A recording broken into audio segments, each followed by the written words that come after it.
Akbar, Allahu Akbar, Allahu Akbar, Allahu Akbar, Allahu Akbar, Allahu Akbar, Allahu Akbar, Allahu Akbar, Allahu Akbar, kullama ahramal hujjata minal miqat.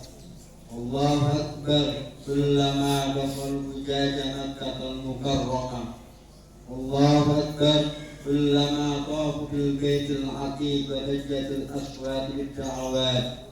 Allahu Akbar, alhamdulillahi katsira wa subhanallahi bukratan wa asila. La ilaha illallah wallahu akbar, Allahu akbar walillahil hamd. Alhamdulillah, alhamdulillahi akbar. Khalaqal qawmi wa dabbar, khalaqal insana summa amata summa akbar, wa arsalar rusula wa akhbar, anzal Qur'anal karim fil izam wal ibar, wa hada wa halla wa amar, wa naha wa harram wa zajar. Wa qala fi suratul Qasas, a'udzu billahi minasy syaithanir rajim. Bismillahirrahmanirrahim. Inna a'tainakal kautsar fasholli li rabbika wanhar, inna shani'aka huwal abtar. Asyhadu an la ilaha illallah wahdahu shadaqa wa'dah wa nasara 'abdah azza jalla wa hazama al-ahzaba wahdah. Wa huwal qahir subhanahu yawma yus'abuna bin-nar 'ala wujuhihim dhuqu ma saqa. Inna kulla shay'in khalaqnahu wa ma amruna illa wahidun kalamhul bil bashar. Asyhadu anna sayyidana Muhammadan abduhu wa rasuluhu wa huwa khairul bashar wa sahibul haudil kautsar sallallahu alaihi wa ala alihi al-mutahhar wa ala man sahabahu azarahu wa waqar wa ala tabi'ina lahum bi ihsan fi kulli asar ila yaumil mahsyar. Amma ba'd, ya ayyuhan nas ittaqullaha rabbal alamin wattaqu wasiyatallahi al-awwalin wal akhirin wa sya'arul mu'minin wa dasarul muttaqin. Qala Allah ta'ala fi kitabil karim, ya ayyuhalladzina amanu taqullaha haqqa tuqatih wa la tamutunna illa wa antum muslimun. Allahu akbar, Allahu akbar, Allahu akbar. Hadirin jamaah Idul Adha rahimahullah. Lihatlah langit yang cerah di pagi yang indah, matahari tersenyum sumringah, mengilir angin dengan ramah, mengusir gerah, seakan mengajak kita untuk selalu berhamdalah. Alhamdulillah. Puji syukur kepada Allah yang Maha Pemurah, Tuhan yang masih memberi kesempatan kepada kita untuk beribadah, melaksanakan sholat Idul Adha dengan berjamaah. Tapi apalah arti syukur tanpa meningkatkan ketakwaan kita kepada Allah Subhanahu wa taala. Ketakwaan yang akan menjadi kita pribadi yang mulia, pribadi yang bisa meredam amarah di dada, pribadi yang selalu tersenyum kepada siapa saja dan menghadapi beban hidup dengan lapang dada, pribadi yang berakhlak mulia, santun terhadap yang tua dan ramah terhadap yang muda, pribadi yang menghormati kaum manula, mencintai keluarga dan selalu berbagi dengan sesama. Subhanallah. Marilah kita tingkatkan ketakwaan kita kepada Allah Subhanahu wa taala agar hidup tidak terasa redup, agar sehat terasa nikmat dan umur diberkahi dan manfaat. Allahu akbar, Allahu akbar, Allahu akbar walillahil hamd. Bahkan semakin bertambah usia, semakin dewasa, harusnya kita semakin bertakwa agar bisa datang kapan saja, dan sebaik-baiknya bekal adalah takwa, bukan harta, bukan tahta, bukan gelar S2 atau S3, tetapi takwa. Karena orang yang paling mulia di hadapan Allah adalah orang yang bertakwa, bukan karena sering menang lomba, bukan juga karena berbadan gagah perkasa atau karena perkara sakit jelita, tapi karena takwa. Orang yang bertakwa tidak perlu kaya untuk menjadi mulia, tidak perlu merasa berjasa agar dipandang manusia, tidak perlu berdusta untuk berpuasa. Seandainya para elit negara ini benar-benar bertakwa, maka tidak perlu ada KPK. Jangankan berbuat, berpikir sedikit pun tidak sempat, jangankan menjerat, mencium aroma uang haram pun langsung bertaubat. Jangankan membayar magelar, lihat mengemis di pinggir jalan langsung beristighfar. Demikianlah siapapun hendaknya bertakwa kepada Allah, dan sesungguhnya siapa yang paling bertakwa, dia yang paling mulia. Sebagaimana firman Allah Subhanahu wa taala, "Inna akramakum indallahi atqakum." Sesungguhnya orang yang paling mulia di antara kamu di sisi Allah ialah orang yang paling bertakwa. Kemudian dalam ayat lain juga disebutkan, "A'udzubillahi minasyaitonir rajim. Wa tazawwadu fa inna khairaz zadi taqwa wattaquni ya ulil albab." Artinya, berdekatlah kalian dengan takwa, karena sesungguhnya sebaik-baiknya bekal adalah takwa, dan bertakwalah kepadaku wahai orang-orang yang berakal. Allahu Akbar, Allahu Akbar, Allahu Akbar. Hadirin jamaah Idul Adha rahimakumullah. Hidup terkadang seperti langit yang tak selalu biru, kadang cerah, kadang kelabu, kadang seperti warna kupu-kupu, ada merah, ada abu-abu, juga seperti lagu, kadang indah, kadang pilu. Apalagi bila kita mengingat perjalanan hidup dari keluarga Nabiullah Ibrahim alaihissalam yang penuh dengan perjuangan dan pengorbanan yang haru biru.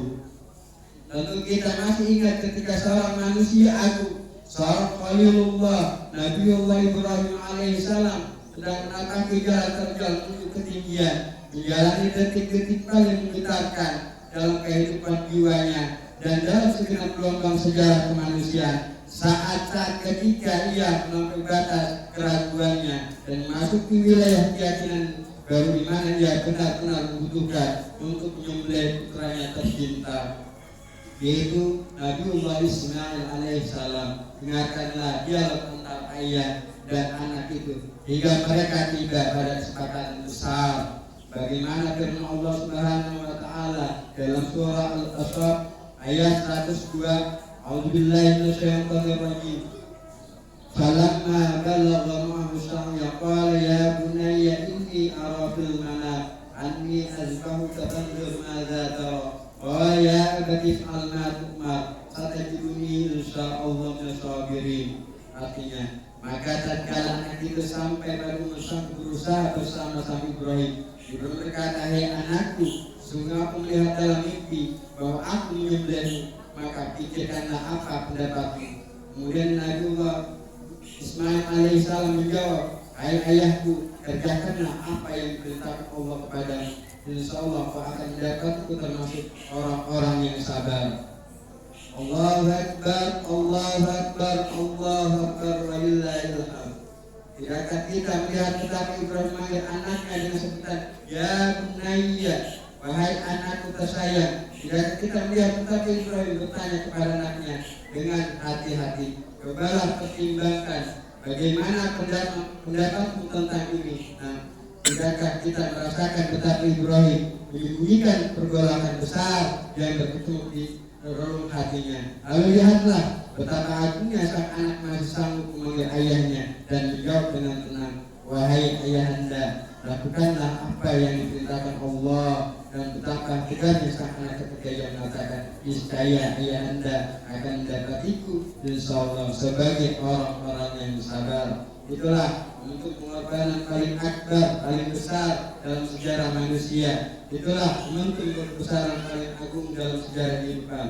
Itulah hari-hari Allah. Maka dengarkan Allah berkata tentang Nabiullah Ibrahim alaihissalam. Bagaimana firman Allah Subhanahu wa taala berbunyi, "A'udzubillahi minasyaitonir rajim.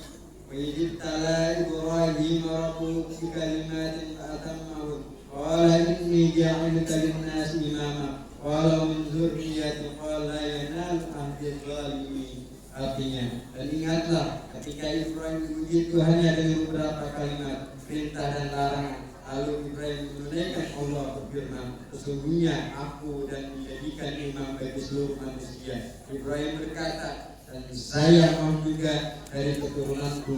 Allah berfirman, "Janjiku ini tidak mengenai orang-orang yang zalim." Quran surah Al-Baqarah ayat 124.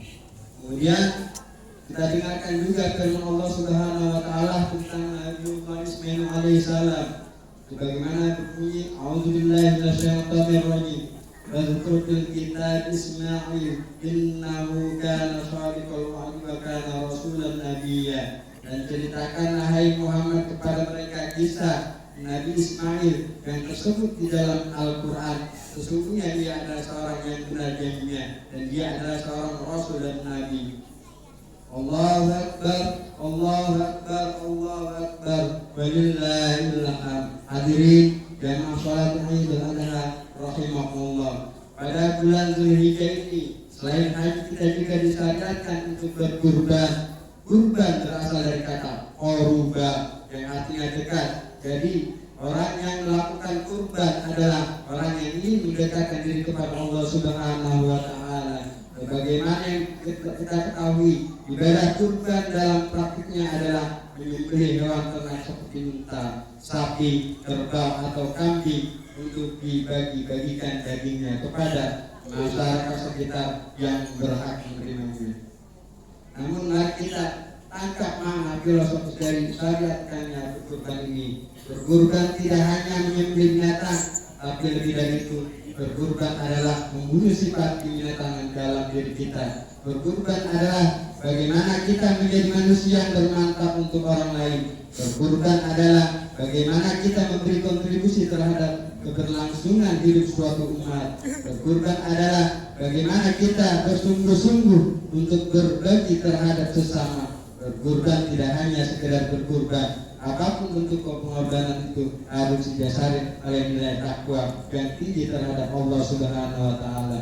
Sebagaimana firman-Nya dalam surah Al-Hajj yang artinya daging-daging unta dan darah itu sekali-kali tidak dapat mencapai keridhaan Allah, tetapi ketakwaan dari kamulah yang dapat mencapainya. Demikianlah Allah telah menundukkan untuk kamu supaya kamu mengagungkan Allah terhadap hidayahnya kepada kamu, dan berilah kabar gembira kepada orang-orang yang berbuat baik. Surah Al-Hajj ayat 37.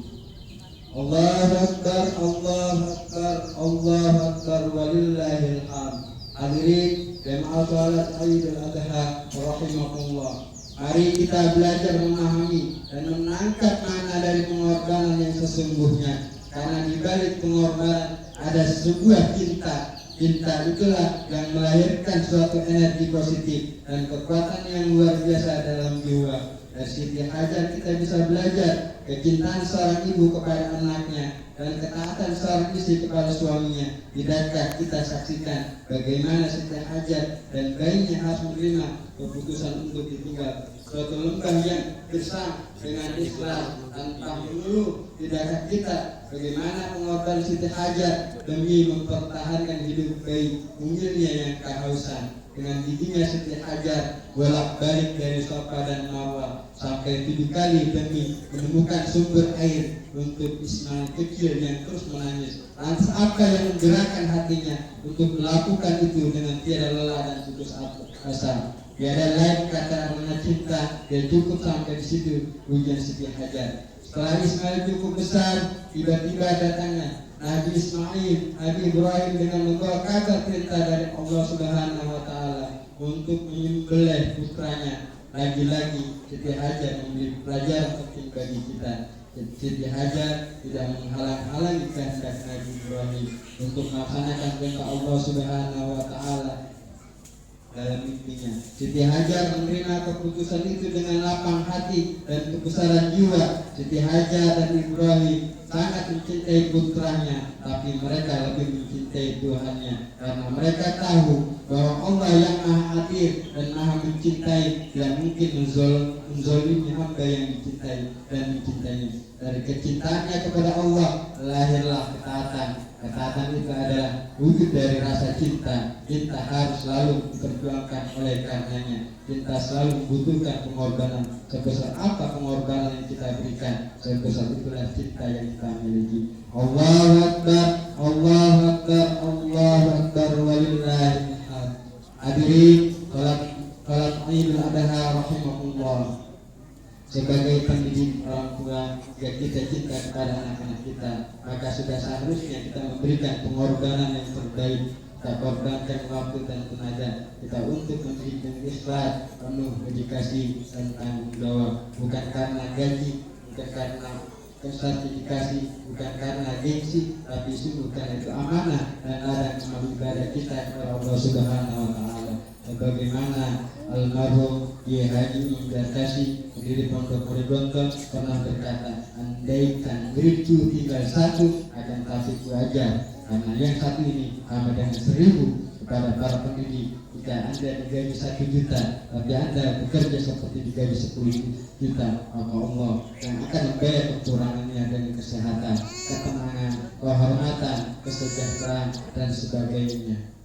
Namun bila Anda bekerja, orang bergaji 100.000 padahal Anda digaji 1 juta, maka Allah pun akan menuntut sisanya dari penyakit, masalah, kesusahan, kegalauan dan sebagainya. Kepada para siswa atau mahasiswa, jika Anda cinta kepada guru dan orang tua Anda, maka jangan sia-siakan pengorbanan mereka. Cinta harus dibalas dengan cinta.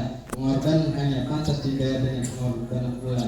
Mereka telah mengorbankan banyak hal untuk kita, maka kita korbankan masa muda kita untuk kebahagiaan mereka.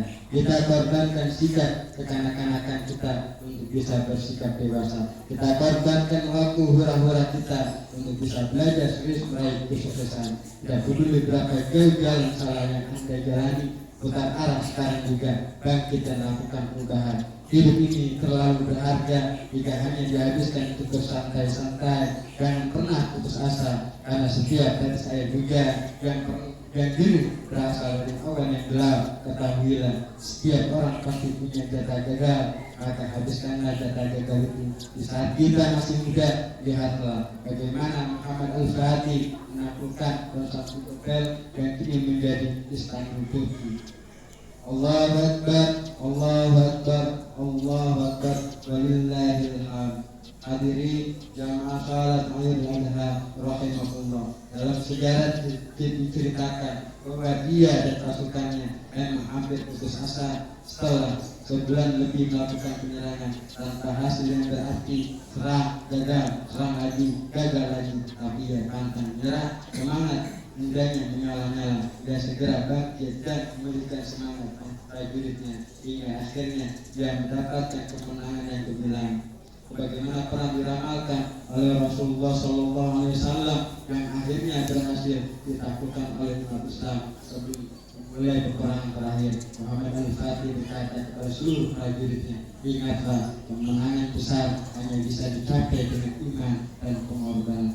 Allahu Akbar, Allahu Akbar, Allahu Akbar, walillahil hamd. Hadirin yang salat Idul Adha rahimakumullah. Akhirnya marilah kita berdoa kepada Allah Subhanahu wa Ta'ala agar senantiasa mencurahkan segenap rahmat, taufik, hidayah, mauna dan barokahnya atas kita semua. Ya Allah, jadikan hari ini hari mustajab ya Allah. Berikan kelapang bagi yang dihimpit kesempitan, berikan kekuatan bagi yang imannya lemah, berikan kesabaran bagi yang ditimpa musibah, berikan jalan keluar bagi yang sedang susah. Ya Allah, berikanlah kepada kami hikmat kepada doa-doa yang Kau ijabah di umur yang penuh berkah. Berikan hidup kami husnul khatimah. Amin amin ya rabbal alamin. Barakallahu li wa lakum fil Qur'anil azim wa nafa'ani wa iyyakum bi ayati wa zikril hakim wa taqabbal minni wa tilawatahu innahu sami'un. Aqulu qawli hadza astaghfirullah wa sallallahu alaihi muslimin wal muslimat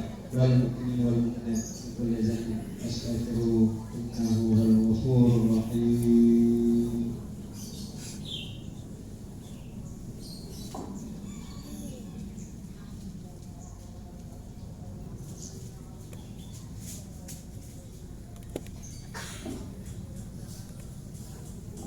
Allahu Akbar, Allahu Akbar, Allahu Akbar, Allahu Akbar, Allahu Akbar, Allahu Akbar, Allahu Akbar, walillahil hamd. Alhamdulillah, alhamdulillahil wahidil qahhar, azizul jabbar, mukawwiril laili 'alan nahar, tadhkiratan lil qulubi wal absar. Asyhadu an la ilaha illallah wahdahu la syarika lah, wa asyhadu anna sayyidana wa nabiyyana Muhammadan abduhu wa rasuluh. اللهم صل وسلم وبارك على سيدنا ونبينا محمد وعلى آله وأصحابه الميامين التابعين له بإحسان إلى يوم الدين. أما بعد، أوصيكم ونفسي بتقوى الله عز وجل، واتقوا الله تعالى في هذا اليوم العظيم، واعلموا أن الله أمركم بأمر عظيم، أمركم بالصلاة والسلام على نبيه الكريم. وقال تعالى: إن الله وملائكته يصلون على النبي يا أيها الذين آمنوا صلوا عليه وسلموا تسليما. اللهم صل وسلم وبارك على سيدنا ونبينا محمد وعلى آله وصحبه أجمعين. وارض اللهم عن الخلفاء الراشدين سيدنا أبي بكر وعمر وعثمان وعلي، عن سائر الصحابة الصالحين.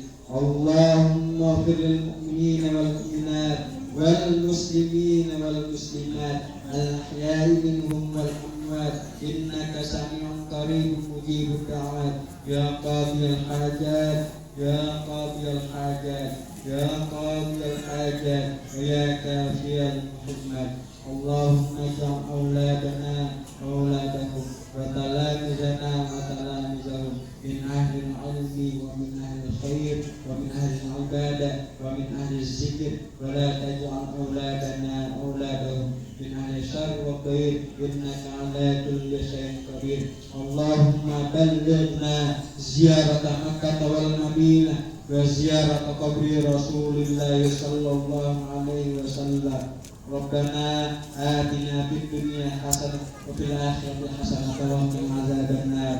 عباد الله، إن الله يأمر بالعدل والإحسان وإيتاء ذي القربى وينهى عن الفحشاء والمنكر والبغي يعظكم لعلكم تذكرون. فاذكروا الله العظيم يذكركم ولذكر الله أكبر. بالسعيد وكل عام وأنتم بخير.